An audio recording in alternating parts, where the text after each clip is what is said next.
Okay, it's the Endless Honeymoon Podcast. Welcome, everyone.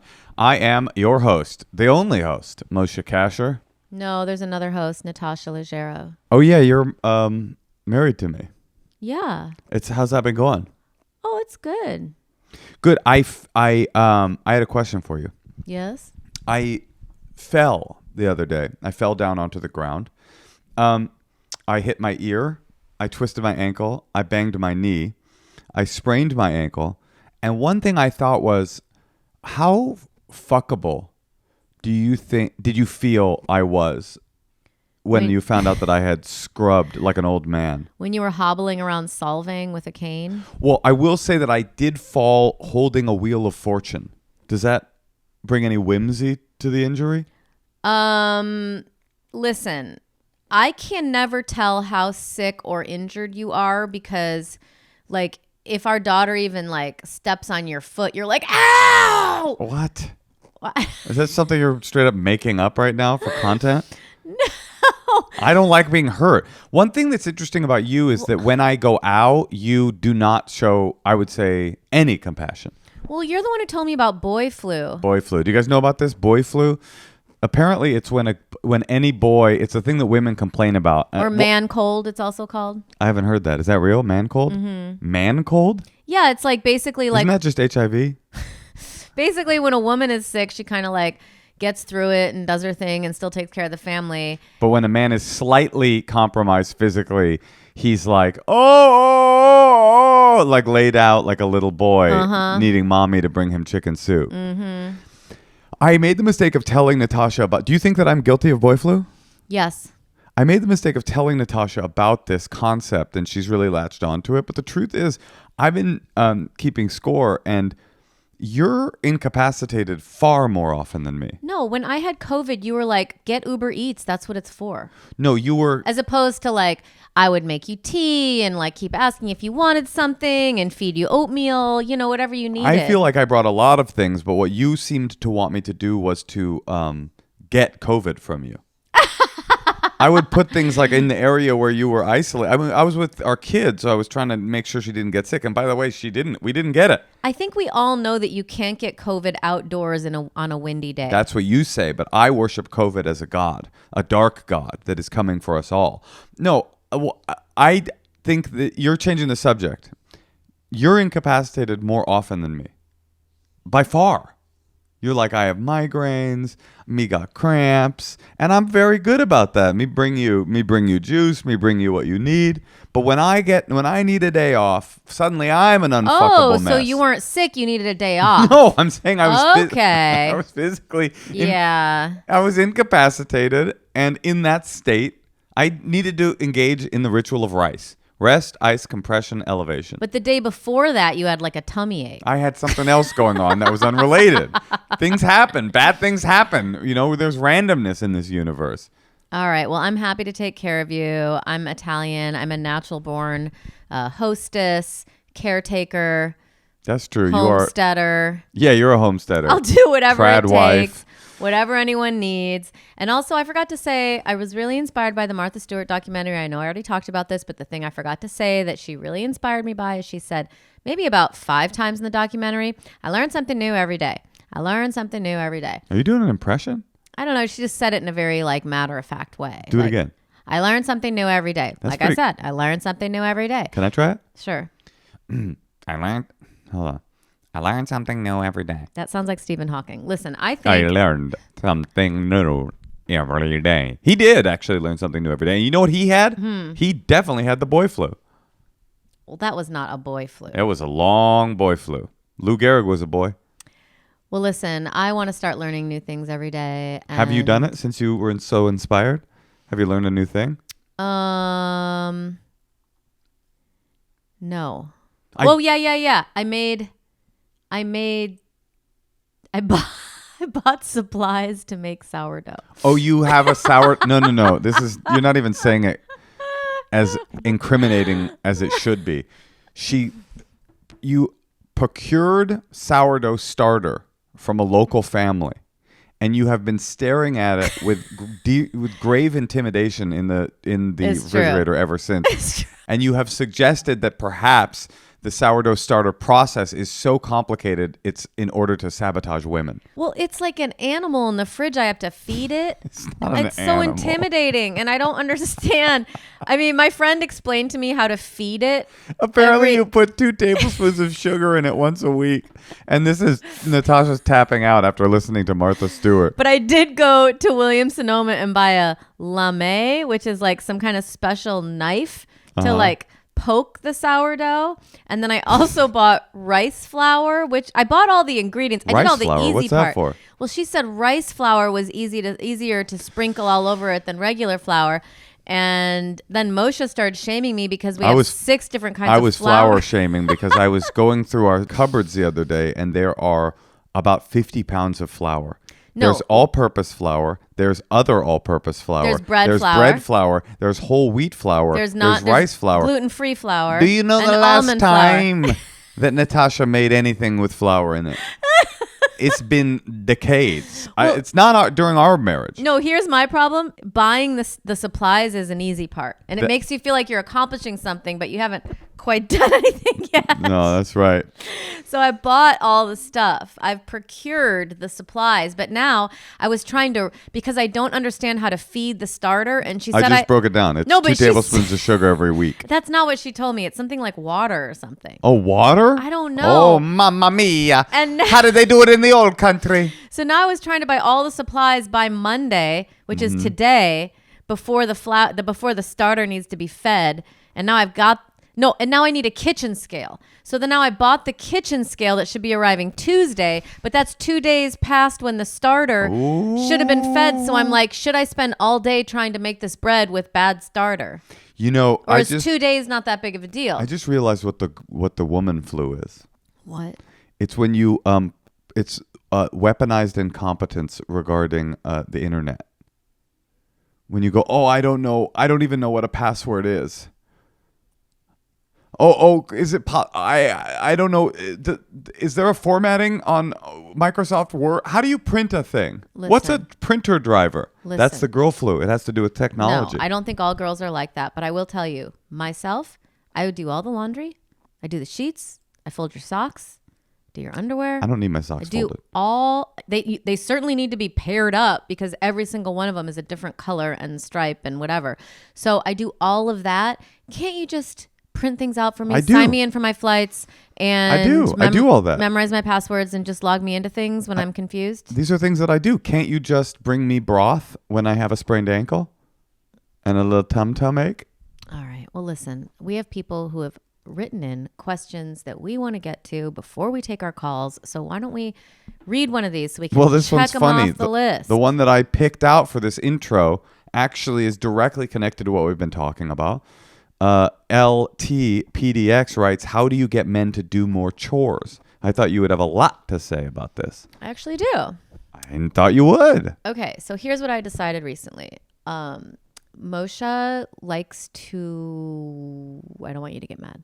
You like to leave. You like to leave drawers open. I love it. You like to leave. There's always like leaving a drawer open. One sock somewhere, one sock somewhere else. That's one my shoe passion. somewhere. And when he cooks, it's like the mismatched When I what? You know, like when you go to Times Square in the 70s and someone would be like moving all the things around to see which the shell game? The shell game, yeah.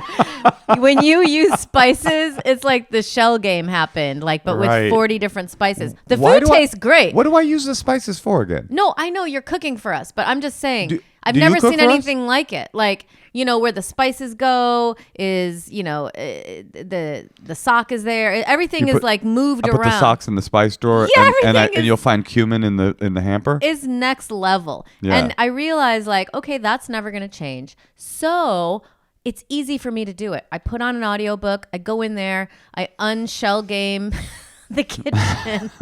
I try to find the dish rag next to the cereal. And, I just kind of figure out where you would have put everything. I get it all back in order. So anyway, my point is, I'm neurodivergent. I know. I suffer from neurodivergence. I don't suffer. It's actually something that you enjoy. It's beautiful to be neurodivergent. Every form of neurodivergence is beautiful, including multiple personality disorder. Okay, so listen to my new hack. I've actually told a few friends about it, and it's actually working for me. I started to realize, okay, Moshe's not good at these little things, but what if I give him some bigger things to be in charge of? Like, what if he's in charge of making our daughters... Did I already talk about this? I don't think you did. I think I've been telling other people this. What if he's in charge of... You've been telling other people this. I could translate that into you've been talking shit behind my back. Yeah.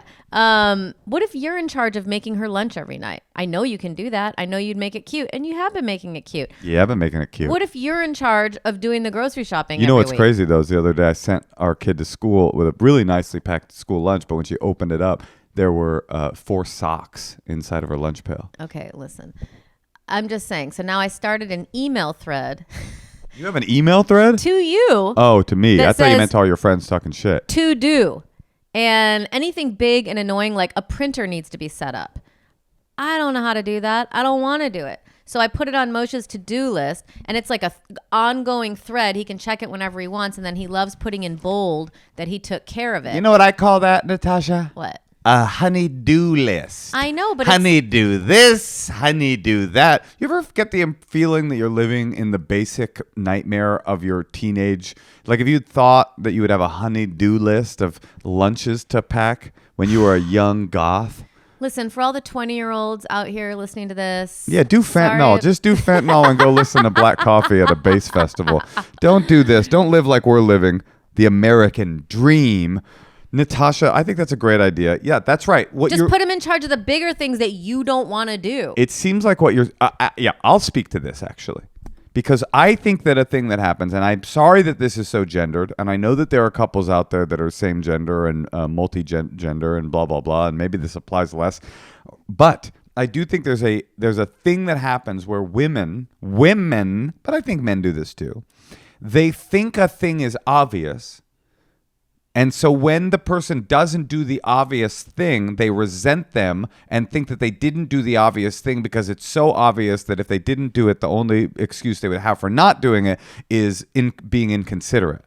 But sometimes men or just people, and especially the neurodivergent among us, don't see the obvious thing. Do you think it's obvious to not put a spatula with the coffee mugs?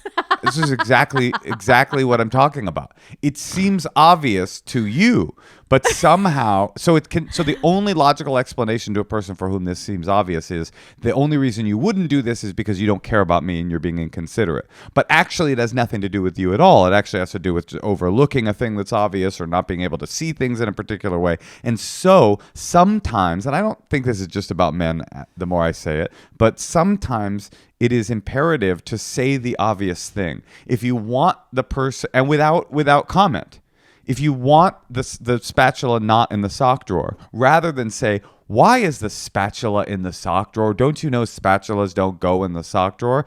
It's much more effective to say, would you take the spatula and put it into the sink? Then you get what you want.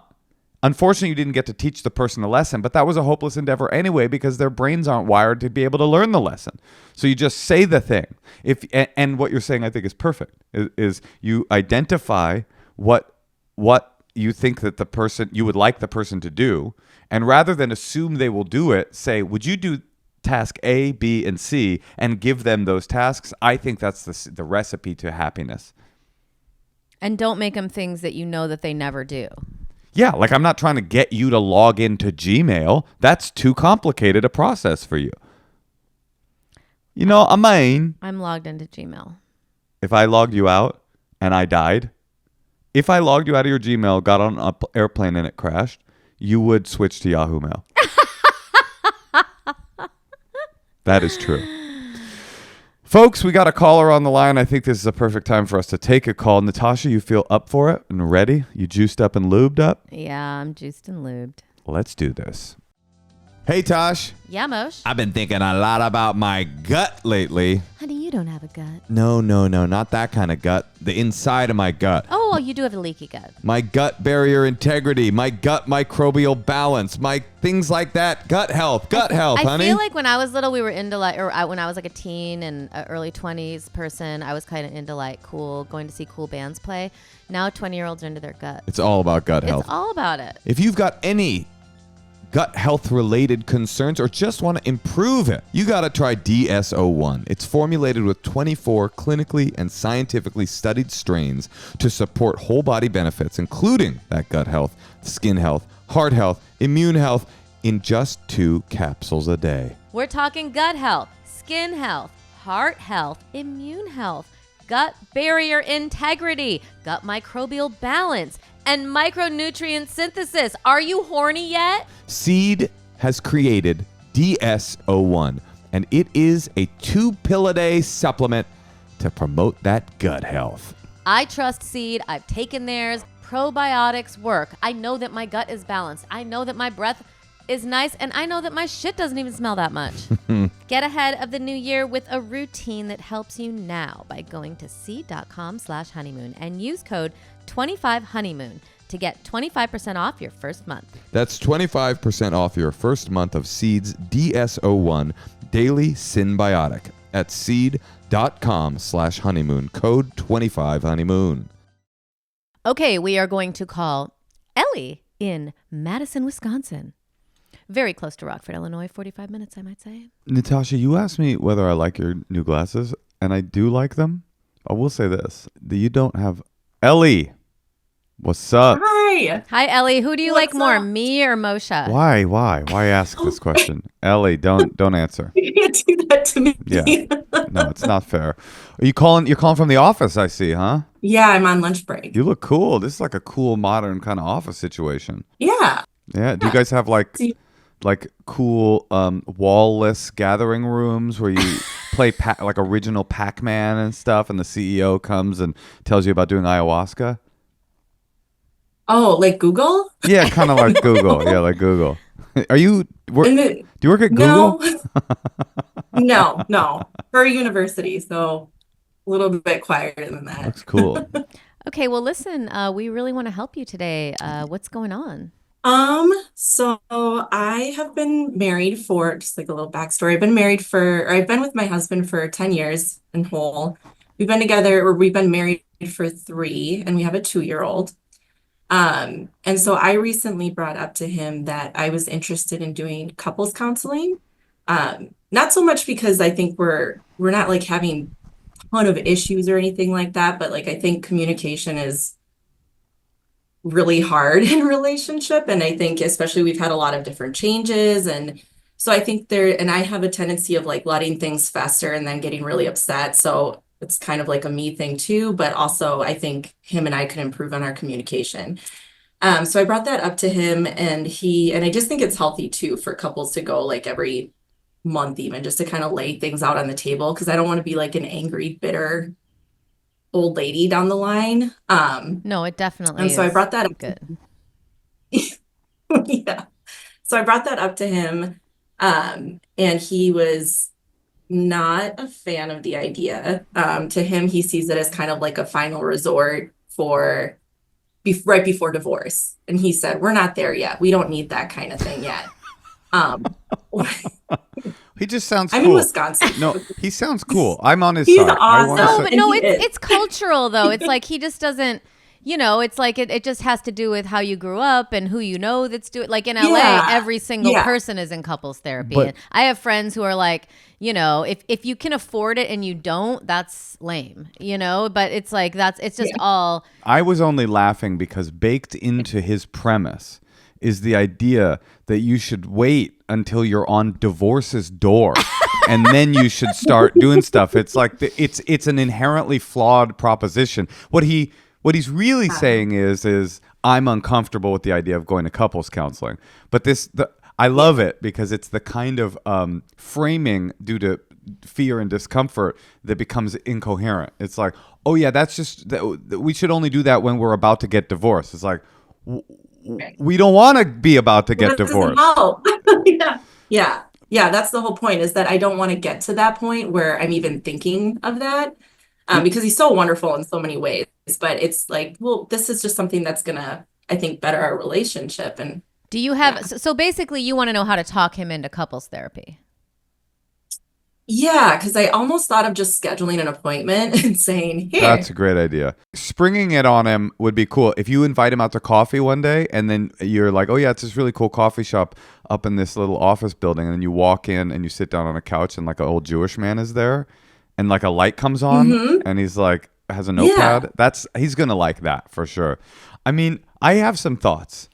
I have some thoughts, and I hope I'm not Sure. talking out of school, Moshe, but when I first brought up couples therapy to Moshe, when we had a baby, we just had some differing views on things, how to do things. And because Moshe has a particular background of being over therapized as a child, he was very resistant to the idea of adult therapy because he had way too much kid therapy. Am I But wrong? to my credit, and this is, I'm sure your husband's awesome. I'm not saying he's not, but I didn't try to reframe it as like your problem. Like that's what this is a little bit. You'll forgive me. I think your husband's amazing. He sounds like a great man, but he's reframing it like what a crazy idea you have to go to therapy. Oh, we're not that kind of couple. The only couple that actually needs something like that is the one that is falling apart. He's not literally saying this, but there's a message underneath. What a fool you are for suggesting such a thing, right? At least I didn't try to do that. I at least was, I think, tell me if I'm wrong, Natasha, able to admit the reason I don't want to go to therapy is I've got trauma when it comes to therapy. And I'm afraid of that. It's a me problem, not a you problem for bringing it up in the first place. Right. So Moshe would like want to drive, like push her stroller against traffic on a freeway. I loved doing that. And I would be It's like my favorite thing. I am not okay with you doing this, and let's talk about it in therapy then. And he'd be like, okay, I won't do it. So for a while, I got a lot of leverage out of just threatening him with therapy whenever we would have a disagreement. But maybe there is, because the great thing about therapy, and maybe this is something you can explain to him, it's like it's a great neutral party to like discuss things that have come up that you guys disagree on and to get a third party's opinion on that. I mean, that's kind of, maybe that's the wrong way to use therapy, but I No, really it's not. appreciate that. Like we've had a lot of things come up recently, things about our daughter, what to tell her, how to act in certain ways, and just being able to like talk about it and see a professional's opinion, not necessarily whose side they're going to take, but like what they can bring to the table so we can make an even better decision. It's nice when they're professionally gifted, but the biggest thing that they have is that they don't give a fuck. I mean, yeah, they kind of care about you because you're their client, but they don't give a shit about who did the dishes. They're hanging up and going to have to do their own dishes. So anyway, I agree with Natasha. I disagree vehemently with your husband. And I guarantee if he's with you, he knows somewhere in his mind that's what he's saying isn't true. He knows that it's not true. But they're from the Midwest. No. Like no one has therapists in the Midwest. Like it's not true. I mean, it's like I it's think just it's not not true, but yeah, like I think it's harder for men in the Midwest. I do think it's harder for them to like grasp the concept of like therapy is just working on yourself as instead of like you have serious mental health Yeah, issues. totally. and I also think coming to him and say, first of all, do you guys know anyone who has a therapist? Yeah, I know I think that's the thing too, is he doesn't realize how many people we know do go to therapy or do couples counseling because it's not really talked about. Well, see, And couples therapy, because I was a little scared of it when I first started too, and it was pitched to me as like couples therapy is, I'm sure I've said this before, is like a catalyst. So it's like if your relationship is going to get better, it'll get better faster. If it's going to break up, it'll break up faster. So it's like, yours seems like one that would get better faster. Why wait a year and a half of like stagnancy? I don't even know if that's a word. When you could like start working on it and moving forward, what does your husband do for work? Right. He's in construction. All right, here's something that could help. Okay, here's an analogy that could help. There's preventative medicine and there's when you're ill, right? And the whole point of preventative medicine is to prevent becoming ill. That's what going to therapy before your marriage is falling apart is. It's not because you're so fucked up you need to get into therapy. It's so that you make sure you guys stay healthy. It's to infuse healthiness into your relationship so you don't ever get to the point where you can't stand each other and your communication patterns are so ingrained that you can't unlock from them. And that is a difficulty a lot of couples get into, is that by the time they get to couples therapy, they have been grinding on each other in these ways that drive each other crazy for such a long time. It takes months and months and years to untangle that stuff. That's really difficult. But anyway, so that's one thing. You could tell them about preventative medicine versus going when Like you're that. sick. But the other thing I've been thinking from the minute you called is like the answer's already there. You need therapy because you want to go to therapy. There's no debate. Yeah. The fact that your wife is saying to you, Mr. Man, I want to go to therapy is the proof that you need therapy. It's not, you're saying, I want to work on things that I'm incapable of working through directly with you.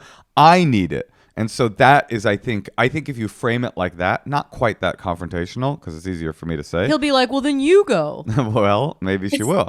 But I mean, I really think framing it like that could really help. Is like, I understand that you don't want to do it. I understand it seems extreme to you, but what I'm your wife and I'm sitting in front of you saying, I need this for us. I'm not saying we're broken. I'm not saying we're all fucked up. I'm saying there is something in it that I need to get, and I'm asking you to do it with me. And would you try 2 sessions? Yeah, that's And- good. I like that too. And, you do the 2 sessions, and if he really has a problem with it still, and you can even, have you found a therapist that you want to use?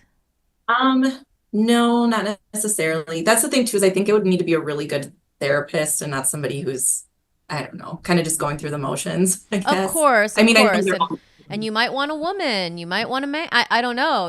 It's like, I'm thinking you want a man, to be honest with you. Just based on what you're telling me, this like Midwest construction worker resistant to therapy stuff, like the more you can put, I know this is so frustrating, probably frustrating for women all the time to be having to do this kind of dance, but the more you can put him in a zone where he's not reactive to the like sort of weak wishy-washiness of the person in front, like the more kind of like classic analyst he's sitting across from, the more he's going to be able to say, I knew this was bullshit, I'm out of here. Like the more kind of nuts and bolts, practical, like tell it like it is kind of therapist you go see, somebody obviously that you have to like them too.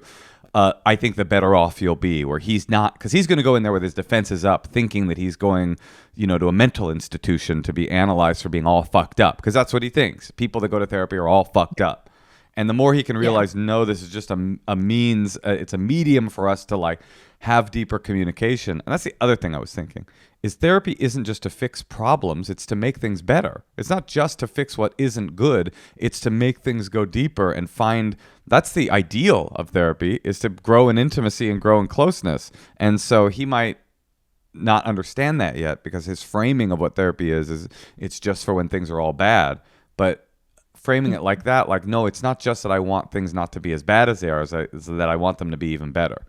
and also like with anything, it's like, I love you. Like you just, as soon as you talk about him, your face lights up, That's you true. know, and you can say like, I don't want to ever talk about the D word. This isn't about that. Diarrhea. it's It's real in Wisconsin too, because of all the cheese.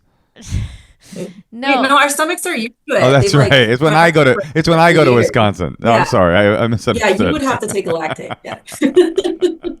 And Jerry and Lucy and Bill and all, name the friends, call them out. They're all in therapy. And, I just think, would you just try 2 sessions for me? It's really important to me. Here's why when you first said 2 sessions, Natasha, I was into it. I don't like giving him a door, because if you give him the door, I feel like he'll take it. He'll go, okay, I'll make you happy. Session 1, I'm not listening. Session 2, I'm not listening. We're done. I'm out. I don't like the idea of giving him an easy out. How about to see if he gels with the With therapist? the therapist. I like that. I'm into that. Because it's like, and you could say it's really important to me that we find someone that you like too. So many of my friends have done it to have great results. It's not about getting divorced at all. That's the last thing on my mind. So do you think that if you said those things to him that you would be able to convince him? How resistant was he? Yeah. he was pretty resistant. I think that the issue too was that I got worked up because I've only tried once. I've only tried to bring it up once. And so I got worked up because I was shut down right away and I get upset with that. But I think if I try to bring it up again and I like the things that you guys are both saying about like, I like the analogy of it's a preventative medicine, all of that. I think I can work on it. I just need to kind of do it calmly. Were you upset? Not get upset. Were you upset when was it due to conflict when you brought it up in the first place? No, I mean, we were on a drive home from up north and we just had a lot of time, but I think we had some tension around that time anyways, and right now we don't. Yeah. So I wonder if I think this is that a would be a sweet better spot time. for you. It's like, you don't bring up like a sexual frustration in bed with someone. It's kind of that idea, right? It's like if you sit Yeah. down, you guys go out to lunch and you say, a while back we talked about the therapy and you really didn't want to do it, but I need you to know that this is preventive medicine. Our friends all go, it's not about divorce, da, da, da. But the most important line to me, Natasha, tell me if you agree, is this is really important to me. Like, I know that it's not something that you want to do necessarily, but it's something that I need us to do. This is important to me, so I'm asking you to do it for me. And additionally, I don't know if he probably won't be ready for this, but it's a great opportunity for him to bring things to the table that he might want to see done a little differently. And also, you should be doing the dirty work and calling up therapists and be like, hey, listen, he's really resistant. So like, hopefully in your first session, they can like make a good case for it. Yeah. And and I think like he is so in a defensive posture that he doesn't even know what it is that he's going to experience when he gets in. So he won't even understand what Natasha's saying, that it actually is advantageous for him, where he could bring up things that he's frustrated about, which is going to be a huge backfire for you when he starts doing that. But he's not even going to be able to know that. It's just it's going to take some time for him to go, oh, I see. This isn't like my wife's friend scolding me about something I've done wrong. This is a neutral professional that's going to be able to help us deepen our communication. We could not be more adamant in favor of couples therapy because it's helped us.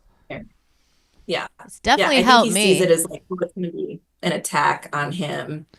But that's what not you I think want. a little bit. You might think that if as a person who has no experience and no exposure to therapy, you might think you're going to go sit across from like a wishy-washy, like sort of like nerd who's going to like scold you for being a man.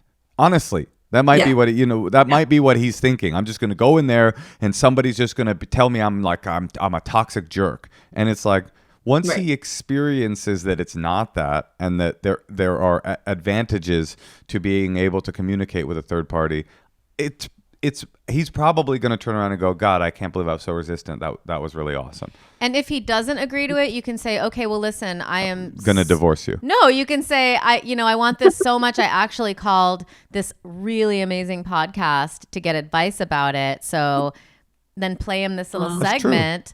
And, Oh, I hey, think no, he she would doesn't be like like, it. what the hell were you thinking? All right, don't do that. Don't do that. But the truth is, So like, I listen to this every night when I'm cooking, and he would be like, "Are you kidding me?" I kind of feel, I don't want to be too declarative about this, but I kind of feel like it's not acceptable when your partner says, I want to go to therapy, for you to say no. I kind of think like it's your responsibility as the other party, if you can afford it and if it's reasonable for you. I kind of feel that the other party kind of has to say yes. Like, even if they do it with the gritted teeth, your partner, I felt that from the second you called. Your partner saying, I want therapy, is reason enough to go. That's what I think. And Moshe has been coined neurodivergent by our therapist. A and lot. You're still into He it. calls me neurodivergent constantly. I had to ask him to stop because you can't unilaterally declare someone neurodivergent. Why? It's just not cool. It's not, you gotta like see, are you down with that? There's got to be a diagnosis or Yeah, something. something. You can't just toss it out there. Throw that out there. Yeah. Well, listen, I think you keep working at it, working him, and just keep bringing it up. And, if it really comes to a time where he's like that not into it, I don't know. I mean, it's like you want a deeper relationship and you want someone who's willing to be a little more open. Then you're saying divorce him. No, I'm just saying. I was just, are you going to say break up with him? They have a 2-year-old and they've been married for quite a while. No, Yeah. I feel confident that that you can get him in, and I really feel confident. I really think it's not, everybody's different and it's possible, but I really think that once he's in there, his defenses will start to drop. Right now, he's got this sort of hysterical idea of what therapy is. I mean, he's picturing like electric nodes on his temples and like One Flew Over the Cuckoo's Nest. And once he realizes what it is, he might not ever be into it. I'm not saying he's going to become like love the therapeutic process, but it's just like, come on, man up. And even if your Man friends up and go to couples counseling. and even if your girlfriends or whoever has told you that they're in couples therapy told you not to tell anyone, you should still tell him. Yeah. And be like, just so you know, blah, blah, blah, blah, blah, blah, blah, blah, blah, blah, blah, blah. They all do it. It has nothing to do with divorce. I don't want to ever speak about divorce. It's just a way for us to like figure out how to communicate even better. And so we can have, more extended periods like the one we're having now where we're not fighting and getting on each other. And anyway, all right. Well, good luck, honey. We'll let you eat your sandwich. Yeah, have fun at Google. My sandwich. Honestly, Google seems like a great company to work for. We're really proud of the work you're doing. Bye. All Thank right, you. Bye, good bye. I forgot that you were very I forgot that too. not in like I would just use it for so long Well, but until you finally decided to go to therapy, but you were extremely resistant. but again, I was at I'm least not saying you were resistant in the same way, but resistant nonetheless. I was resistant, but at least I was open enough to realize that my resistance was a personal failing rather than something wrong with the system itself. Natasha, speaking of the system itself, we have a system here on the Endless Honeymoon podcast where we often listen to people's deep, dark secrets. And I was wondering if you would have any interest in listening to a couple. Hit me. I've been listening to your podcast for years, and I just had the most horrifying thing happen. Nice. And I cannot tell a soul ever. So obviously I'm calling it into a podcast. But I've had really bad gas lately. I think it's hormonal. Whatever, that's not part of the secret. And I was taking a relaxing bath, and I passed gas while in the bath. And then it happened again. And as your recording says, leave a juicy secret. They were juicy farts. And then I started to see something like floating in the water. No. Yes. And I'll let you use your imagination on that. What? But I am so horrified that I just took a bath with remnants of my own shit. And now I'm literally standing in the bath while it drains so I can shower and rinse off my whole body. And I am appalled, and I could never tell anyone this secret in person. So thank you for giving us all an outlet for our awful secrets. This is great. I loved this secret because of the not just the visual it painted for us thinking about the shit in the bath, but the visual of her. And I believe she was nude with shit water on her body in the tub, calling the Secrets Hotline while the fecal bathwater was still clinging to her naked body. That was like a beautiful, visceral experience for me. If that happened to me, Yeah. I would not tell anyone. What about a Secrets Hotline? No. It's a Because totally someone could still recognize my voice. No, it's a totally. If you did it on this Secrets Hotline, I think people would recognize your voice.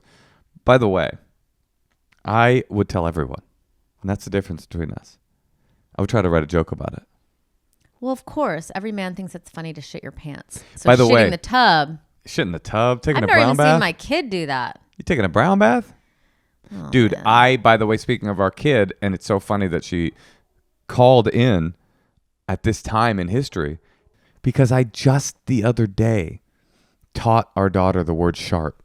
No, you didn't. I did. Why? Well, she kind of pried it out of me, honestly. I was like saying it, and then she's like, "What'd you just say?" And I was like, "Oh, well, I can't tell you." And she's like, "Please tell me, please." And I was like, "You can't ever say that at school if I tell you what it is." And she's like, "What is it? What is it?" And I was like, "Well, sharding is where when you poop and you fart, you think you're going to fart, but you poop." And she's like, "Why is it called sharding?" I was like, "Well, it's another word for poop." Anyway, whatever. You know what? She's a young woman now. It's time for her to learn these She's things. 6, Yeah. and she said to me the other day, "Mom, do you think I'm a good ass person?" And And that's because you keep saying good ass. It's funny. Listen, it's funny when little kids swear. It just is. Well, I understand that, but Thank you. maybe I appreciate don't do your that. understanding. Do you want her to be a comedian? Yes, Why? because I like funny people. They're the best. I married one. Well, it'd be nice if she was funny without having to be a damaged comedian. Well, why does she have to be damaged to be a comedian? Why does she have to say the term good ass? That's a good ass term. She also said fucking the other day.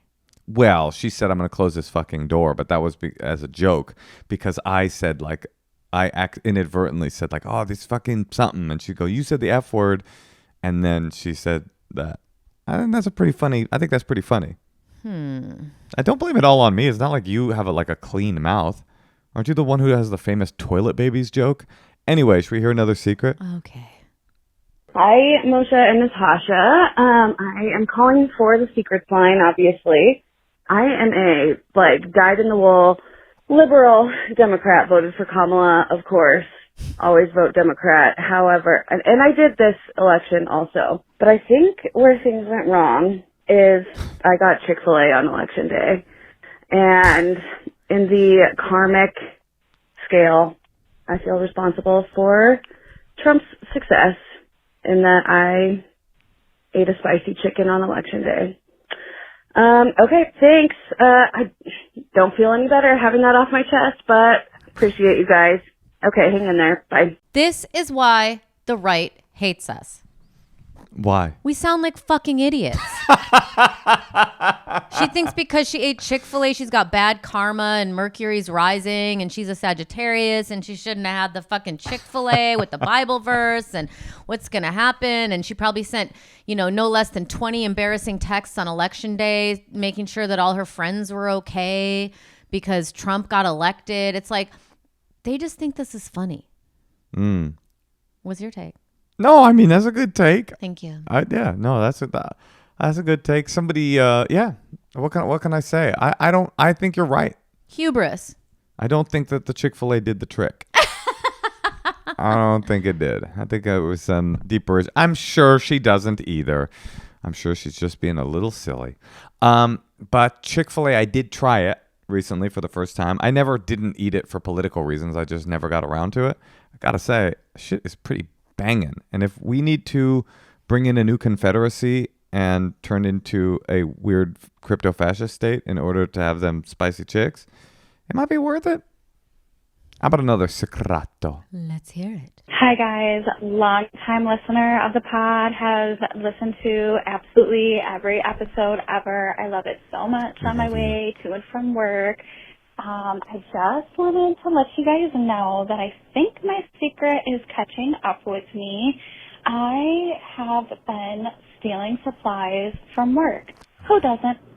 But today it all kind of came to a head when somebody noticed that some things from inventory were missing and everybody just started to ask questions. So I kind of sat there, didn't say anything, but I get all of my envelopes and stamps and tape and boxes and everything from work because they're buying them anyway and I need it. So that's my secret. Hoping that I don't get caught soon, but I think they are going to start implementing some more strict policies around taking inventory and watching how fast the supply comes in and comes out. So I either need to get more stealthy with what I am doing or stop altogether, which is really not an option for me. So that's it. Bye. You can't keep stealing from your office after they've had a company-wide meeting saying someone's stealing from the office. How much do you need envelopes? Yeah, why do you need stamps? No one needs stamps. No one needs stamps. She's She like, I likes need it. She's getting a thrill, like That's right. Winona style. Yes. Like you kind of like, you're rich. I mean, she's not rich probably if she's stealing office supplies, but it's like more of the thrill. She doesn't like the idea of buying them when she could be stealing them. Mm-hmm. Lady, stop stealing the envelopes from your work. You're going to get fired. Yeah, don't do that. It's you did it. It's did fun. We've all stolen Yes. little things here and there, but it's the kind of thing that you need to grow out of. Yes, at a certain point, you got to stop fucking the bad boy. You know, you got to move on and find yourself a nice CPA to marry. Yeah, get some forever stamps. Get a roll of forever stamps. Probably like $20, $30. And you'll never use them. That's why they call them forever, because it'll take you forever to get through them. All right. No more theft. Oh, Natasha. Yes. I think it's time for us to go. But if you have a secret and you would like to leave it on our secrets hotline, give us a call. 213-222-8608. Or if you want to send us an email, endlesshoneymoonpod@gmail.com. And you could be on our podcast. You can get advice in real time. You can follow us on YouTube, subscribe there, follow us on Instagram, become a member of our Patreon. We're constantly doing fun stuff. And Calling all singles to the Patreon, because our next thing is going to be a mixer. Singles mixer. We're going to try to get some of you guys' dicks wet. Natasha? Yes. Speaking of getting my dick wet, I love you. I love you too.